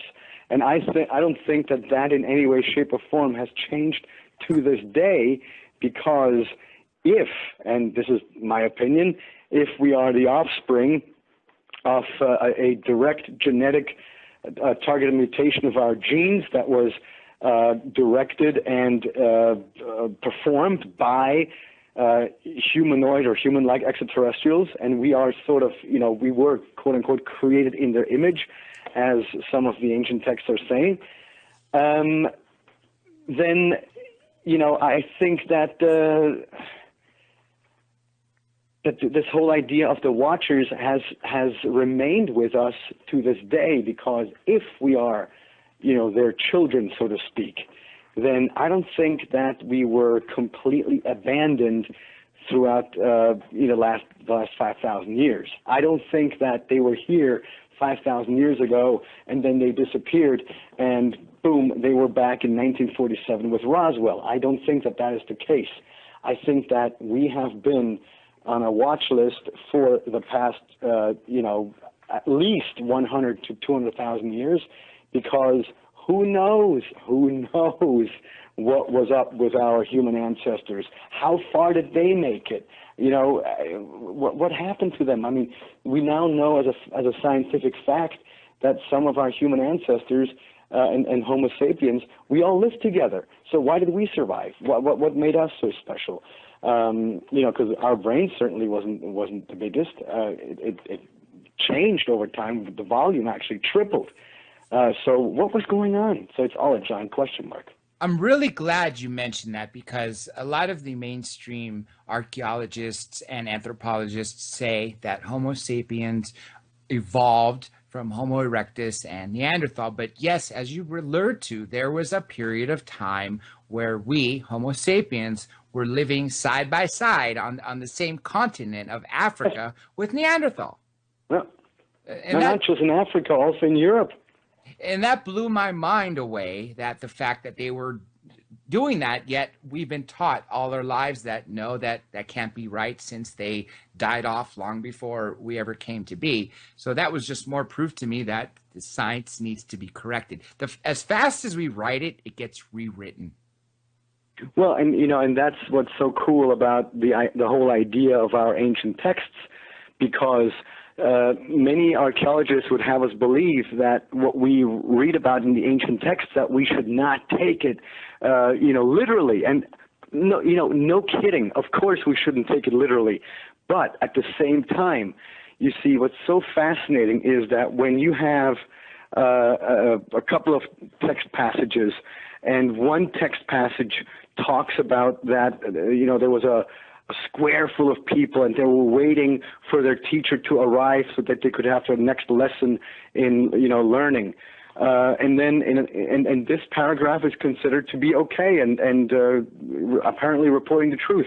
And then in the next paragraph it says, and of course this is hypothetical. This text does not exist in the form that I'm giving it, of course, but I have to disclose it, otherwise people are saying, oh, now he's just pulling things out of thin air. Yes, I am mentioning this as an example. And then in the second paragraph, it says, oh, and then their teacher arrived. He descended from the sky on a fiery shield that was glowing orange like a furnace. And then, he was instructing them, and then he would disappear again into the sky. Well, all the stuff that takes place on Earth, or that, is earthbound by archaeologists, is considered to be truth, and everything else that happens in between those stories of somebody descending from the sky or somebody taking off into the sky with a chariot, all that all of a sudden is fantasy. Why? Why can't it be that our ancestors actually had better things to do than to write down fantasy stories? Because at the time when writing was first invented, man, we were survivalists. We had to figure out shelter and food. We were concerned about survival, and not with let's sit around a campfire and get drunk and write up stories. I think we had more important things to think about than to invent fantasy stories. I wholeheartely agree in so many ways. If writing was so scarce and so few people were literate, why would they waste it on fantasy stories when they could record history, which is exactly what I believe they did. They recorded it. And here's the thing, obviously over time things got added to the stories and legends got embellished or things got embellished. That's why we have legends. That's why we have mythologies. But that is not the reason why we're asking the questions. The questions I'm asking or I'm curious about is what was there at the beginning of that legend? Because we all know every mythology, every legend has a core that is the truth, and we are after this truth. And in most cases, as we now know, the truth is more fantastical than we can ever imagine. That's right. Truth is stranger than fiction, and the more we look, what used to sound way bizarre is actually, we have to accept it because that's what the evidence is pointing to. We have under 15 minutes left, closer to 13, and I got these are very broad questions and are probably going to be difficult for you because they'd be akin to asking what your favorite child is out of a group of 12 children. The first one is, out of all the sites you visited across the world, what were the most astonishing and why? Well, I sound like a broken record, but I always have to go back to Tiwanaku in Bolivia, or Pumapunku, which is the same place, because you will find stone blocks there that are ancient, made out of andesite, that we today would have great difficulty replicating. We can replicate them, but we would use sophisticated cutting technology. And I have no idea how people 5,000 years ago, or even, let's say, if we believe Wikipedia, even if Wikipedia is true, how they did this, let's say, 1,000 years ago. Even 1,000 years ago, you cannot cut andesite, which is the igneous rock, with a copper or a stone tool. Can't do it, period. Here's another written question before I ask the other broad, hard, difficult question. This is from Pixie again, does he think on the verge of a shift and unlocking the fifth D, I'm assuming, dimension? I don't know anything about dimensions, but I do think that we are definitely experiencing a shift. It's what they refer to sometimes as this paradigm shift, or this shift in the zeitgeist, because a lot of people are asking me, when do I think disclosure is going to happen? And that's sort of the same question. And I think that disclosure is something, and I've said this many times before, the disclosure event that we're waiting for, a press conference, and the president of the United States announces that there's ET life or something like that.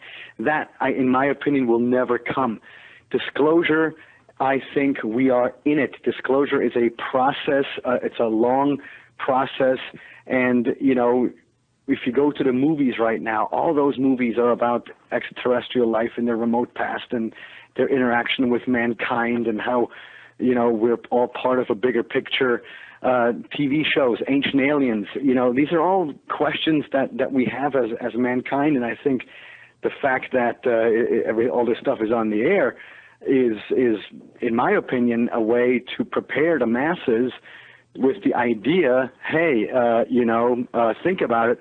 Not only are we not alone, but they're here, and they're friendly. They're okay, because otherwise, man, we would already be gone. If they wanted us gone, it would be over. So this whole thing that,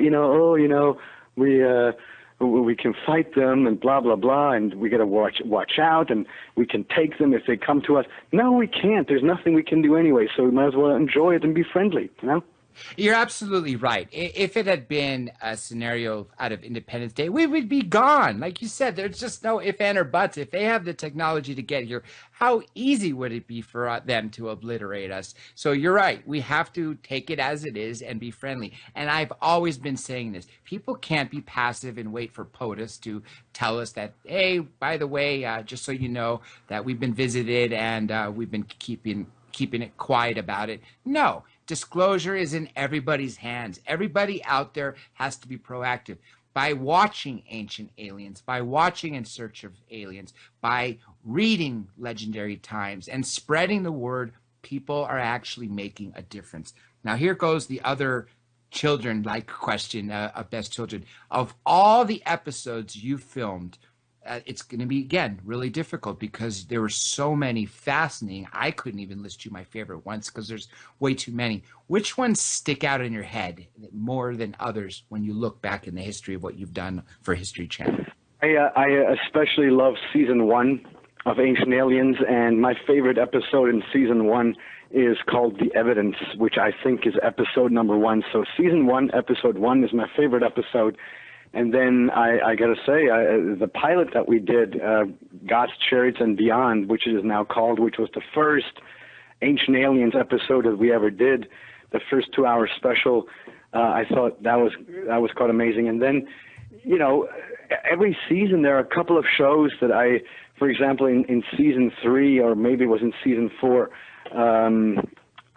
Human Origins or something like this, where we in detail explore the idea that there are certain things in our genetic makeup that are absolutely unique in all of the animal kingdom, and it's the reason why we're intelligent, but nobody can figure out how this gene, where did we get it from? And so there's this big debate going on now between the evolutionists and the intelligent design people, because in a weird way, they're both right, but they're both wrong, because, you know, the Darwinists, they know that there's this missing link that nobody can figure out what it was. And the intelligent design people, they say, well, that missing link, which is, you know, the whole idea about coincidence and survival of the fittest, it's not really coincidence, it's an exterior force, it was God, it was, you know, the universe. Well, both sides are wrong and both sides are right, so they should meet in the middle, because the missing link is neither. The missing link is an extraterrestrial force that changed our genetic makeup in a lab, and it was done in a very, very simple way, that we are doing it ourselves in a lab. It has nothing to do with esoterics or any spirituality or some such nonsense. It was, you know, very straightforward. They saw the potential in our species, and they said, these guys can bring it far. They can shine throughout the universe, and, you know, let's give them the tools. And here we are. We screwed it all up instead of, you know, doing something magnificent with it. I'm glad you mentioned the fact that we screwed it up. And I always look back at the example of the Manhattan Project. We figured out a way how to split the atom and cause an atomic detonation, or detonate an atomic bomb. And what's the first thing we do? Rather than building a power plant or finding a good fuse for it, we figure out a way to obliterate an entire city. And we did two of them, in fact. Not to mention all the other countless tests we've done, like Bikini Atoll, where we literally made it uninhabitable. But you're right, we definitely screwed it up, and it was just science. It wasn't esoteric or spiritual. It's exactly what we're currently doing now. I've actually heard that they've regenerated and cloned some Neanderthal organs. I think it's just a matter of time before we go one step further and are able to create other things. We got a little over 5 minutes left, so I'm going to get a couple more in for you, and then, of course, I want to ask you whatever you want to tell the people out there. Lost cities, Atlantis, for example. People talked about it having a group of intelligent people, amazing architecture, a very rich city, and then it just disappeared. High Brazil, another one known as the Celtic Atlantis, that all of a sudden in the 18th century just disappeared off the face of this earth. What's your thoughts on these ancient cities that existed and then all of a sudden disappeared? Yeah, sure. No, that's actually a long-standing favorite topic of mine, especially as it relates to islands that not only appear but then disappear. In fact, the same can be said about Atlantis, because, you know, in this day and age, there's not a single topic out of which more books have been written in Atlantis. I think it's like 10 or 12,000 books have been written so far, which is a staggering amount. But what's so fascinating is that whenever those different books discuss the disappearance of Atlantis, when you read the Greek original, in the ancient Greek, it never says, Plato never says that Atlantis sank. He always says Atlantis vanished or disappeared. And there lies a big difference, because he also describes how Atlantis disappeared. And he said there was a giant pillar of fire and a lot of smoke, and the outside perimeter of the island was gleaming like shining bronze. Now, if you describe that and then you have something that disappears in a pillar or a cloud of smoke, well, did that island or whatever it was actually sink, or did it actually perhaps take off? So the reason I'm saying this is because in ancient Greek mythology, there's a story of the Asteria. Asteria, as you know, Dr. J, means stars. But the Asteria in the mythology, the section I'm referring to, are even more amazing. They would land, or they would shoot from the sky into the sea, but they wouldn't sink. They would turn themselves into navigable islands, and they had the power of the gods, so to speak, to drive all around the Greek islands, and then at the end of their missions or whatever, they would then disappear back into the sky. So are we talking about craft here? And I think the answer is yes. I'm glad you mentioned that, because that's exactly what comes to my mind. Instead of being a giant island or anything along the lines of that, because you're right, he does not say it sunk, it vanished. And to me, you took the words right out of my mind, that I thought it was a giant craft. And I think the same thing with Hy Brasil, because had it sunk, and yet we knew about it, why haven't we been able to find it on the bottom of the ocean, even though millions and millions of dollars have been spent scouring the oceans to find it, everywhere from people believing it near the Bahamas to near Greece, all over the place. Here's one more written question, and then we're coming down. Just to add, just to add to this one, and this is exactly right what you're saying, because with today's radar technology, with Google Earth and everything, we've already mapped the bottom of our oceans. There are all these weird anomalies that we found, but not a single one of these anomalies merits the explanation that this is where Atlantis, or for that matter, Lemuria or Mu or any of those enchanted places, those long-lost islands, that they have been there at some point and then sank. The geological evidence is not there. So what remains? It had to have been something else.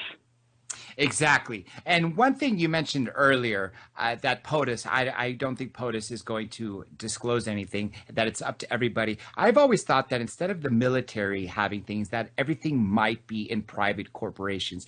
Briefly, do you think that's possibly the case with regards to actual alien relics? I'm not sure about alien relics, but what I definitely am sure about is that I welcome the privatization of space exploration, because I think while the government can help us in, with the facilities and with, because you need the giant launch pads and things like that, I think it should be a collaboration between NASA and private companies, and I think that's the direction we're headed in. And I think the future is very bright at the moment with manned exploration. And I think that, this is also what sets us apart from the animal kingdom. We are the only animal species out there that is curious to trying to figure out, what's beyond the stars.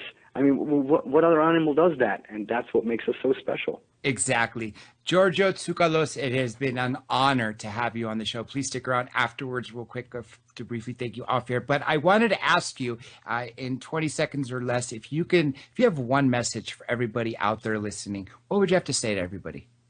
Just be nice to each other. There's too much, the underbelly of society is being shown right now on social media. And there's things that you would never say to someone, to their faces, if it weren't for a computer screen. So think next time you write something online, think how you treat one another, and just be nice to each other. That's all.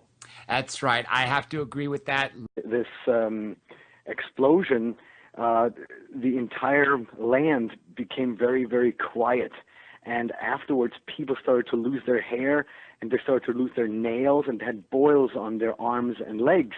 Now, this is something that is a perfect description of radiation fallout. But the story is, very, very, very old. I mean, thousands of years old. And even if, because some have suggested that the basis for that story comes from dubious sources, that it might be channeled or something like that, which even the channeled information goes back 250 years, which is before what we knew about nuclear power. I have a written question here. I'm just going to read it directly, and hopefully it'll go in line. It says, what do you think of the idea that ISIS/ISIL are destroying ancient sites because the U.S. knows that soon the ancient sites / stargates are due to reopen soon, and they are going to cover it up as soon as possible to declare disclosure. I think that's complete hogwash. I mean, that's complete nonsense. I think ISIS, they are completely insane, and they are not operating under anybody's agenda. They're just completely insane, because nobody in their right mind would go and destroy, ancient cities like Palmyra, or as they did a few months ago, Nineveh. I mean, Nineveh, it's one of the earliest cities on planet Earth. My heart is still broken. And, this is something where they destroyed their own heritage. So, this is not anything that, in my opinion, is orchestrated. This is 100% barbaric, nothing else. I mean, it's because they're destroying their own heritage. It's not even has nothing to do with Islam or not Islam, even though that's the argument that these are the works of people from before Islam, because those structures are from 2000, 3000 BC, so crazy old. So I mean, we're not talking about people with that can be reasoned with. I mean, they're animals. They definitely are, and I give the similar idea of that. If we're Greek, obviously, and if no matter how mad we got at our fellow Greeks or anybody, no Greek in their right mind would go and destroy the Acropolis or anything in that matter. My gosh, no, and that's the thing, I mean, well, I would have to say never, because with everything that's going on in Greece right now, I mean, it's horrific what's going on in Europe right now, with not just with Greece, but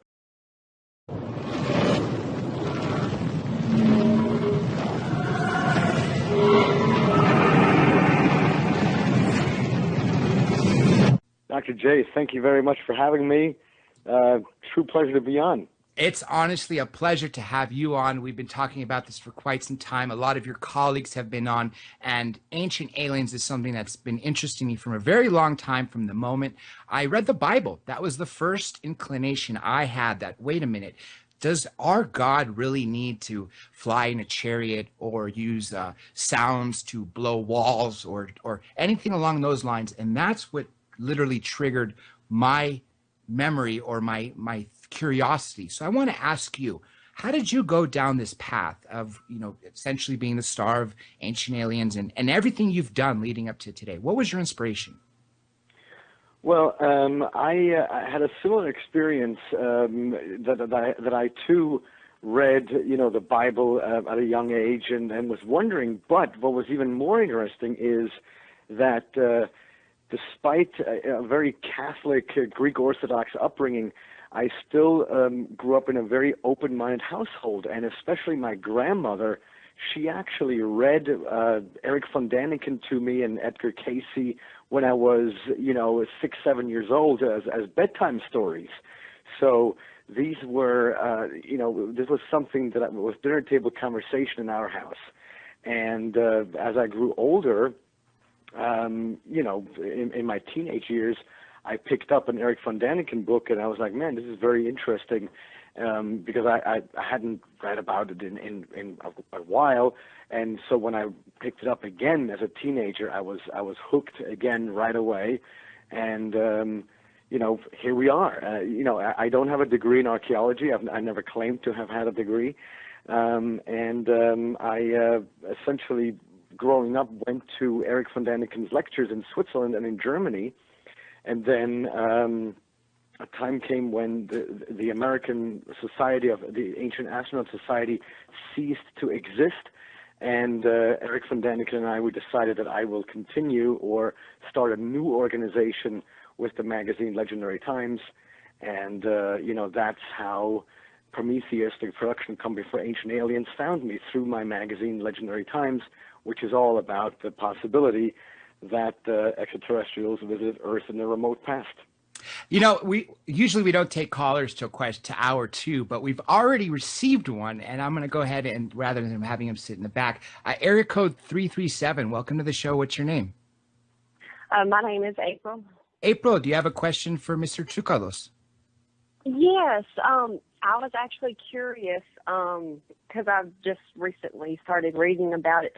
But I was wondering if he had already found the connections, like the ancient Egyptian hieroglyphics, that actually the paintings, what they have wrote on the walls, matches our nervous system, the three primary colors, blue, red, and yellow, and it shows the neurons in our brain.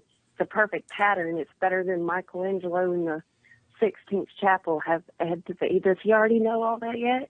No, I've not heard of this, and that's very interesting. I shall definitely check that out. Yeah, the three systems, the blue, the red, and the yellow or gold, I call them our three wires. And the Romans and the Egyptians, when they would, I guess like their coronation, what it is your red and your blue wires, they connect because the three primary colors, when there are positive additives, it creates purple. And then you have the subtractive negatives, and that increases your mental stimulation, and you pump your brain at a higher frequency. And we use more of the brain, and that's why they drew some of the pictures of the elongated skulls. But I'm not saying that Okay, sure, yeah. One didn't exist, but it stimulates extra growth. April, by all means. Very interesting. Yes, please send us this information via website, Dr. J Radio Live, and we will post it out there for everyone to see. And thank you very much for calling. And all you other callers, by all means, you could send tweets, or you could go into the chat room, or by all means, call in hour 2 for more questions. Now, speaking of the past and in their ancient history, I've heard a lot of people talk about the double tetrahedron that appears in a lot of these structures. I know this is sort of deviating from the inspiration question, but since April brought that up, I was wondering, do you know anything about that? Well, what I find fascinating is that there are actually some artifacts that have been found in Ireland and in Scotland that are multifaceted structures, little stones that have been either dressed in that shape, and some have actually determined to be made of iron. So very interesting stuff. So I think that there is something to be said about geometric structures that have been found throughout history, and who knows what they signify. I mean, I always think that all of these structures, they should be deciphered by mathematicians. And so recently I spoke with an astrophysicist, and he's very much interested in basically, as we can read in the ancient texts, they gave us the knowledge. I mean, they gave us knowledge. They gave us, so-called intelligence, to the basic tools with which to achieve what we've developed into who we are today. And so I think that if somebody does that, then you don't necessarily abandon your creation or your quote-unquote offspring just like that. So I think that, yes, they might have disappeared. Let's say if there were 100 here or 1,000, then let's say 950 returned or left, but 50 remained, because I think that the reason why they were called the Watchers in the ancient past is deliberate. They're here to observe us. They're here to watch us. And so I think that we have been watched for thousands of years, and this continues to this day, and this has transformed into the modern day UFO phenomenon, because there's definitely something to be said that there's something there that we cannot explain. And whether we think that it's extraterrestrial or it's our modern technology or something like that, that's whatever. It's just a question mark. The ancient Indian text, I'm going to mess up the name if I say it, talks about an event which a lot of people describe as a nuclear bomb going off, where it was the equivalent of 10,000 suns shining that bright, people literally being, I don't want to say liquefied, but burned to death. Yep. What's the name of that text? I really don't want to mess it up. It begins with a B. Well, it's it's a part of the Mahabharata. It's the Drona Parva. Yes. It's an ancient Indian epic, and what it describes is, and all the ancient Indian epics, they read like modern day science fiction, because they speak of flying chariots that were able to fly through the sky with weapons and arrows of glowing fire that rained down upon the enemy and things like that. And so, there is a professor of linguistics, Professor Dilip Kanjilal. He wrote a book called the Ancient Weapons in Ancient India, and it's truly amazing. And yes, there's this portion, there's one passage that talks about this weapon being unleashed that was brighter than 10 or 100 suns that were up in the sky, and the elephants were so afraid they started to run and just leave everybody behind. And after a plasma physicist, and he's very interested in crop circles. And to me, if somebody is all of a sudden interested in crop circles and trying to decipher those possibly mathematical messages, then I think it's fascinating to go down that route of trying to explore, are there any messages behind all of these different things? I'm actually really glad you brought up crop circles, because that relates to something that I've been meaning to ask you, which is modern UFOs or modern extraterrestrial phenomenon. A lot of people believe that we have either not been visited, or others believe that there was an advanced race that lived here on Earth and died off. And then still others, such as Eric von Däniken, when we talked to him last, he said that there was an ancient culture here, extraterrestrials, flesh and blood extraterrestrials, but they left and they have yet to return. Do you think that they've always been here in the sense that they've always been visiting us, or have they left and returned recently, or what's your stance on that? Well, here's the thing. So I completely agree that we have been visited by extraterrestrials in the remote past. They're the stories of these gods, ancient astronauts, and when we talk about gods, or when I talk about gods, it should always be with a lowercase g. It has nothing to do with the spirit of creation or the almighty force of the universe or anything like that. It's just that our ancestors misunderstood flesh and blood beings as gods, as divine messengers, which they never were. So the idea basically is that the basic premise of the ancient astronaut theory is that at some point there's no question that in our history we can see that in our evolutionary history we can see that evolution happened because of the fossil record. So there's no question that evolution to some extent happened, but as all geneticists or many geneticists will agree, at some point something very bizarre happened that can't necessarily be explained away with coincidence alone. That right there is where the ancient astronaut theory suggests that a deliberate change in our genetic makeup took place, which means that we are, in a sense, even though we have, we have partly evolved on planet Earth, evolutionary speaking, but also we have extraterrestrial genes within us, so we already are hybrids. Now, if we are the product of such an extraterrestrial species, then I don't think that they would just abandon us in that sense. They would